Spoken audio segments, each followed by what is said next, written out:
அது எப்படிங்க ஒரு வாரத்திலே ஒரு பெண் மகளின் மடியில் ஒருத்தன் படுக்க முடியும்? அதெல்லாம் பிக் பாஸில் தான் நடக்கும். இப்போ நான் பொறாமையில் பேசுகிறேன்னு நீங்கள் நினச்சாலும் சரி. சரி, திவாகர் வந்து நம்மளுடைய அரோராவின் மடியில் படுத்துக்கிட்டு ஜெயிலில் இருக்கிறவங்ககிட்ட பேசிகிட்டு இருக்காங்க. இது ஒரு கட்டம். நான் ஒரு விஷயத்த மறந்துட்டேன். விஜய் சேதுபதி கேள்வி கேட்கணும் அப்படின்னு சொல்லிட்டு எஃப்ஜே சொன்னேன், கமருதீன் சொன்னேன், கெமி சொன்னேன்.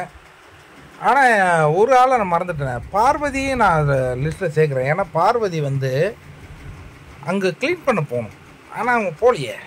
அப்போ அதையும் விஜய் சேதுபதி கேட்டுத்தானே ஆகணும். கேட்பாராங்கிறத நம்ம பொறுத்திருந்து பார்ப்போம். அது ஒரு கட்டம். என்னங்க இது நடக்குதுங்க? அரோரா, நீங்கள் ரொம்ப ஸ்பேஸ் கொடுக்குறீங்க. அரோரா, நீங்கள் ஸ்பேஸ் கொடுக்க நிறைய பேருடைய மனசு உடையுது.